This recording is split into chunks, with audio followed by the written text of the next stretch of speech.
सदा भवानी दाहिने और सन्मुख रहें गणेश, तीन देव रक्षा करें ब्रह्मा विष्णु महेश। हिंदू पंचांग के अनुसार चैत्र माह के शुक्ल पक्ष की प्रतिपदा यानी कि पहले दिन से हिंदू नववर्ष की शुरुआत होती है। इसके पीछे कई मान्यताएं हैं।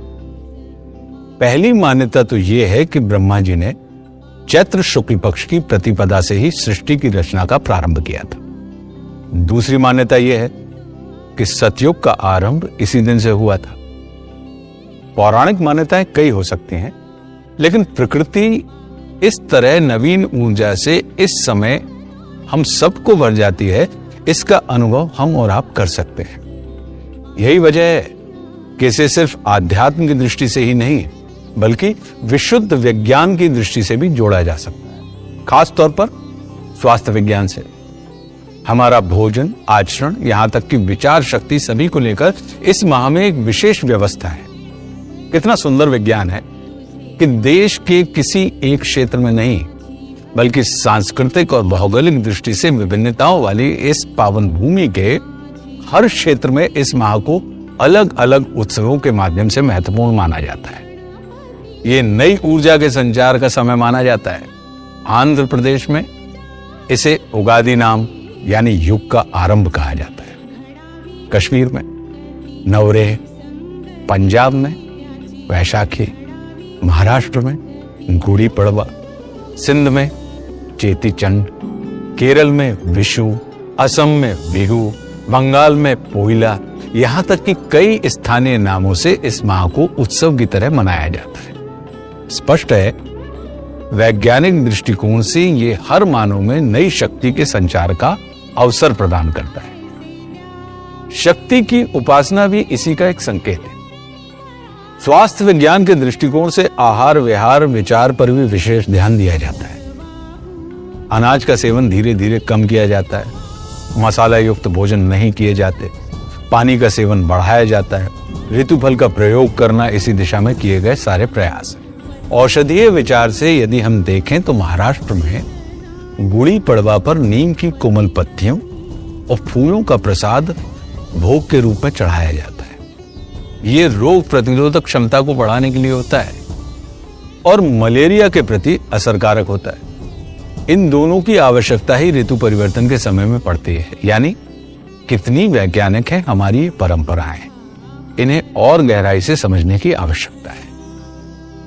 इसके एक अन्य महत्वपूर्ण पहलू को भी मैं आप सबके सामने रखना चाहता हूं और वो ये है समय की गणना, अंग्रेजी में जिसे हम कैलेंडर कहते हैं। और आज पूरा संसार अंग्रेजी कैलेंडर से ही चलता है, लेकिन आपको जानना चाहिए कि कैसे हमारा या प्राचीन भारत का कैलेंडर कितना वैज्ञानिक है और कैसी सटीक गणनाएं हमारे ऋषि मुनियों और हमारे बुजुर्गों ने की हैं। दुनिया भर में ग्रेगोरियन कैलेंडर के अनुसार 1 जनवरी जिसे ईसा मसीह के जन्म वर्ष से जोड़कर देखा जाता है, नए वर्ष की शुरुआत होती है। लेकिन हमारे यहाँ नव वर्ष को लेकर कई सारी मान्यताएं हैं। लिहाजा अलग अलग जगहों पर कहीं चैत्र में तो कहीं वैशाख में तो कहीं कार्तिक में नए वर्ष की शुरुआत होती है। इसके पीछे भी कई मान्यताएं हैं। हालांकि हिंदू नव वर्ष का आरंभ आमतौर पर चैत्र से ही माना जाता है। आज समय के माप सेकंड, मिनट, घंटा, दिन, सप्ताह, महीना और वर्ष आदि है, लेकिन हमारे ऋषि मुनियों ने, हमारे बुजुर्गों ने समय के और सूक्ष्मतम मानकों तक पहुंचने में सफलता पाई थी। दुर्भाग्य से आज हमें इनकी जानकारी बहुत कम है। आज मैं आपको जब इनकी जानकारी दूंगा तो आप भी चौंक जाएंगे। आधुनिक घड़ियां सेकंड के 100वें या 1000वें हिस्से को ही माप सकते हैं, लेकिन हमारे पूर्वजों ने तो सेकंड के 1000वें हिस्से को भी 100 भागों में बांट दिया और उसे परमाणु नाम दिया। हमें विस्मित करने वाला यह विभाजन बड़ा रोचक है। समय के सबसे छोटे हिस्से को परमाणु कहा जाता है। कालगणना इस प्रकार है: 2 परमाणु बराबर 1 अणु, 3 अणु बराबर 1 त्रस रेणु, 3 त्रस रेणु बराबर 1 त्रुटि, 10 त्रुटि बराबर 1 प्राण, 10 प्राण बराबर 1 वेद, 3 वेद बराबर 1 लव और 3 लव बराबर 1 निमेष। निमेष यानी पलक झपकने में जितना समय लगता है उसे निमिष कहा जाता है।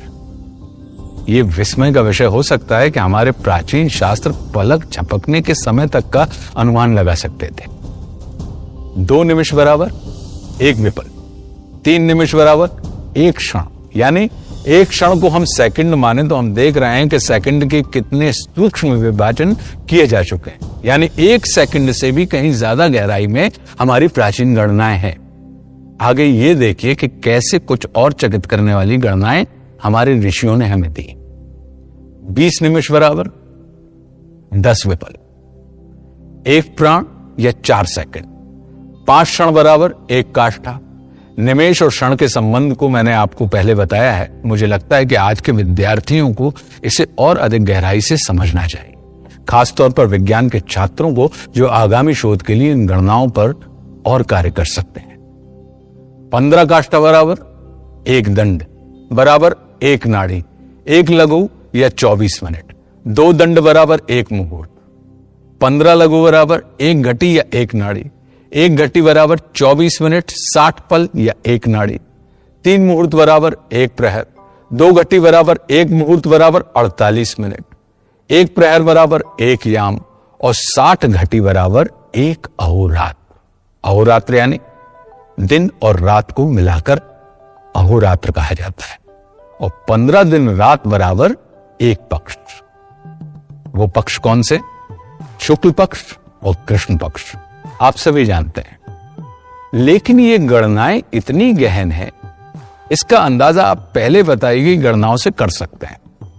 2 पक्ष बराबर 1 मास, 2 मास बराबर 1 ऋतु, 3 ऋतु बराबर 6 मास और 6 मास बराबर 1 अयन। यानी हमारे यहां आधे वर्ष की गणना 1 अयन के तौर पर की गई है। 2 अयन बराबर 1 वर्ष और 1 वर्ष बराबर 1 संवत्सर या 1 अब्द, 10 अब्द बराबर 1 दशाब्द, 100 अब्द बराबर शताब्द और 360 वर्ष बराबर 1 दिव्य या देवताओं का वर्ष माना जाता है। इन गणनाओं के आधार पर आपके मन में प्रश्न युगों को लेकर भी आ सकता है, तो सतयुग से लेकर आज तक की गणनाएं हम कैसे करें, ये भी मैं आपके साथ साझा करता हूं। सतयुग 4000 दिव्य वर्ष यानी 17,86,000 मानवीय वर्ष। त्रेता युग 3000 दिव्य वर्ष का है यानी 12,96,000 मानवीय वर्ष। द्वापर युग 2000 दिव्य वर्ष का था यानी 8,64,000 मानवीय वर्ष। और कलियुग जिसमें हम और आप सब रह रहे हैं 1000 दिव्य वर्ष का माना गया है यानी 4,32,000 मानवीय वर्ष।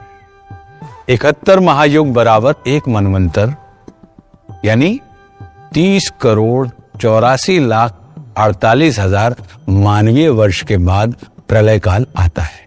और 14 मनवंतर बराबर 1 कल्प और 1 कल्प बराबर ब्रह्मा जी का 1 दिन। ब्रह्मा जी का 1 दिन बीतने के बाद महाप्रलय होता है और फिर इतनी ही लंबी रात होती है। ब्रह्मा जी का 1 वर्ष बराबर 31 खरब 12 अरब 40 करोड़ मानवीय वर्ष। और ब्रह्मा जी की आयु 100 वर्ष की मानी गई है यानी ब्रह्मांड की आयु 31 नील 10 खरब 40 अरब मानवीय वर्ष मानी गई है। मनवंतर की अवधि 71 महायुग के बराबर होती है। इसमें कुछ अतिरिक्त वर्ष भी जोड़े गए हैं।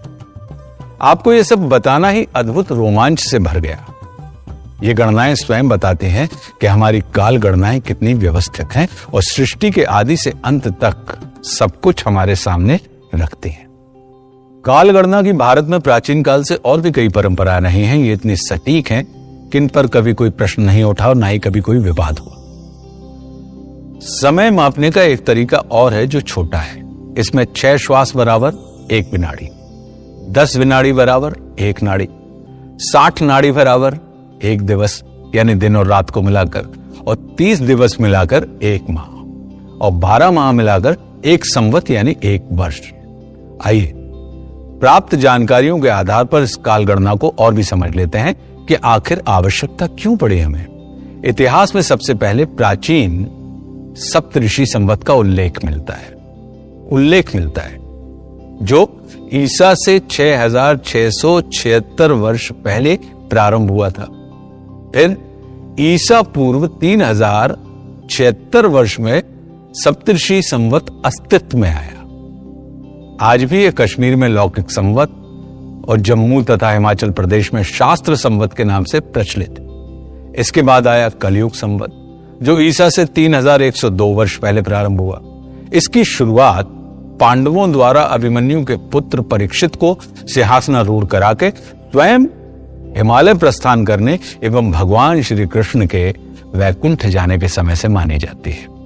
वर्तमान में जो दो मुख्य कैलेंडर प्रचलित हैं वे हैं विक्रम संवत और शक संवत।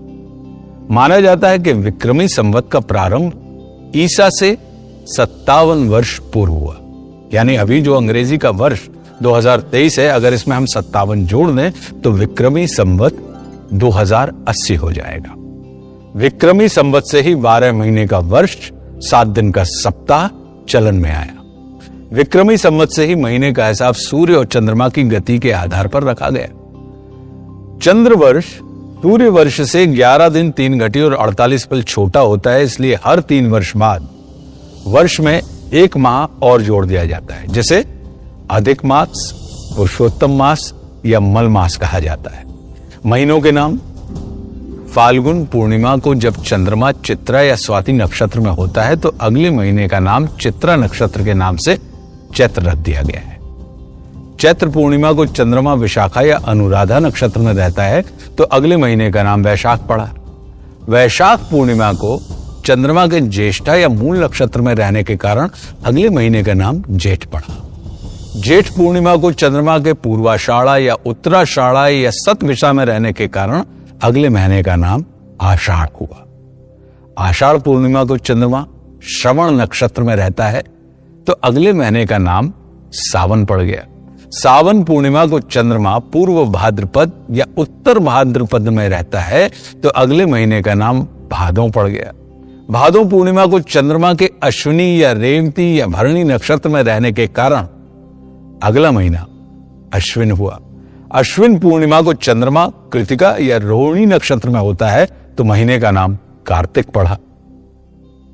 कार्तिक पूर्णिमा को चंद्रमा मृगशिरा या आर्द्रा नक्षत्र में होता है तो अगले महीने का नाम मृगशिरा या अगहन पड़ गया।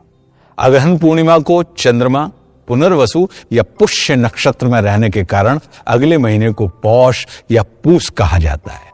और पूस की पूर्णिमा को चंद्रमा के मघा या अश्लेषा नक्षत्र में रहने के कारण अगला महीना माघ माह कहलाता है।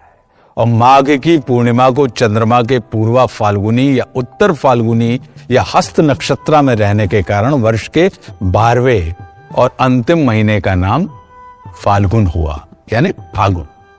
इस प्रकार चंद्रमा वर्ष में 27 नक्षत्रों का भ्रमण पूरा कर लेता है। अब संक्षेप में मैं आपको पंचांग के विषय में बताता हूं। पंचांग शब्द का इस्तेमाल आज भी समस्त शुभ कार्यों के लिए होता है। यह पंचांग भी इसी गणना से बनाया गया है। सबसे पहले जानिए कि पंचांग होता क्या है। विक्रम संवत में काल गणना के लिए सूर्य और चंद्रमा की गति के साथ साथ अन्य ग्रहों और आकाश गंगा के तारों के समूह को भी लिया गया है।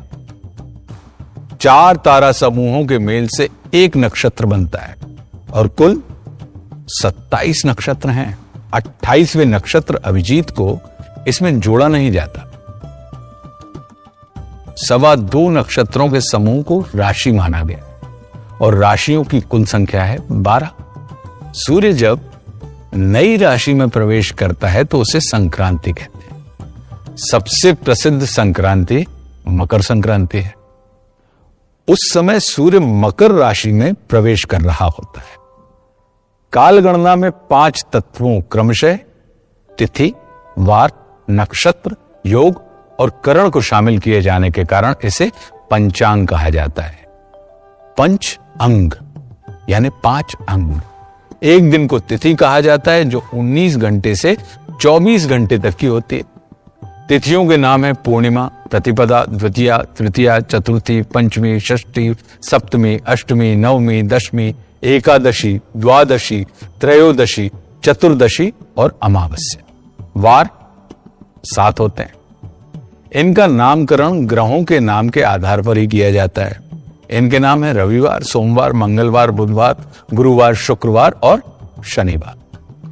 इतना जाना है तो नक्षत्र, योग, करण भी संक्षेप में समझ लीजिए। नक्षत्रों की संख्या 27 होती है, इसकी चर्चा पहले की जा चुकी। योग भी 27 प्रकार के होते हैं। सूर्य और चंद्रमा की विशेष दूरियों की स्थिति को योग कहते हैं। इन 27 में से 9 योग अशुभ माने जाते हैं। इन योगों में शुभ काम करने से बचने की सलाह हम लोगों को दी जाती है। करण, एक तिथि में 2 करण होते हैं, एक पूर्वार्ध, दूसरा उत्तरार्ध। करणों की संख्या 11 होती है। विष्टिकरण को भद्रा भी कहा जाता है, जिसमें शुभ कार्य वर्जित माने जाते हैं। एक माह में 30 दिन होते हैं। 30 दिनों में चंद्रमा के घटने और बढ़ने के आधार पर 15-15 दिनों को कृष्ण और शुक्ल पक्ष कहा जाता है। यानी एक माह में 2 पक्ष होते हैं। शुक्ल पक्ष में चंद्रमा की कलाएं बढ़ती हैं और कृष्ण पक्ष में चंद्रमा की कलाएं घटती हैं। सौर मास 365 दिन का होता है और चंद्रमास 355 दिन का होता है, जिसमें प्रतिवर्ष 10 दिन का अंतर आ जाता है। इन्हें ही 3 वर्ष बाद जोड़ दिया जाता है, जिसे मल मास, अधिक मास या पुरुषोत्तम मास कहा जाता है। दूसरा प्रसिद्ध संवत है शक संवत। इसे भारत सरकार में राष्ट्रीय कैलेंडर की मान्यता प्राप्त है। सरकारी दस्तावेजों जैसे गजट आदि में अंग्रेजी तारीख के साथ साथ शक संवत का उल्लेख भी रहता है। महीने में दिनों की संख्या चंद्रमा की कला यानी चंद्रमा के घटने और बढ़ने के अनुसार ही निर्धारित होती है। महीनों के नाम विक्रम संवत के अनुसार ही हैं, लेकिन महीनों के दिनों की संख्या भिन्न होती है। चैत्र में 30 दिन या 31 दिन का होता है। वैशाख, जेठ, आषाढ़, सावन और भादों 31 दिन के होते हैं तथा अश्विन, कार्तिक, अगहन, पूस, माघ और फाल्गुन 30 दिन के होते हैं। इसे इंडोनेशिया, जावा और बाली के हिंदू भी उपयोग में लाते हैं। इसे अंग्रेजी में हम लोग कहते हैं ना कि सी अप जूना 30 के, बाकी सब 31 और 28 की फरवरी, सन चौथे 29। इसके अतिरिक्त जैन धर्म में वीर निर्वाण संवत प्रचलन में है। भगवान महावीर का निर्वाण ईसा से 527 वर्ष पूर्व कार्तिक अमावस्या के दिन हुआ था। अतः कार्तिक शुक्ल पक्ष की पहली तिथि से वीर निर्वाण संवत प्रारंभ हुआ। एक अन्य संवत लोधी संवत है। माना जाता है कि लोधी संवत का प्रारंभ विक्रम संवत और शक संवत के बीच में हुआ था। भारत में इस्लाम के अनुयायी हिजरी कैलेंडर का प्रयोग करते हैं। हमारा शरीर एक दुर्ग की भांति होता है। इसमें 9 द्वार होते हैं। बुंदेलखंड में बहुत महान कवि हुए हैं ईश्वरी। उन्होंने एक अद्भुत बात कही है कि जिस दिन मन पंछी उड़ जय है, डरो पिंजरा रान है, और भाई न जय है, बंधु न जय है, हंस अकेलो जाने, इस तन भीतर 10 द्वारे हैं, कौन कहां कड़ जाने, और कहवे को हो जय है ईश्वरी, ऐसे हते फलाने। हमारा शरीर एक दुर्ग की भांति होता है। इसमें 9 द्वार होते हैं। उन 9 द्वारों के भीतर विराजमान परम चेतना, उसकी रक्षा करने वाली शक्ति को दुर्गा कहा जाता है। आज भारतीय नववर्ष आरंभ हो रहा है। इसे चैत्र नवरात्र भी कहा जाता है।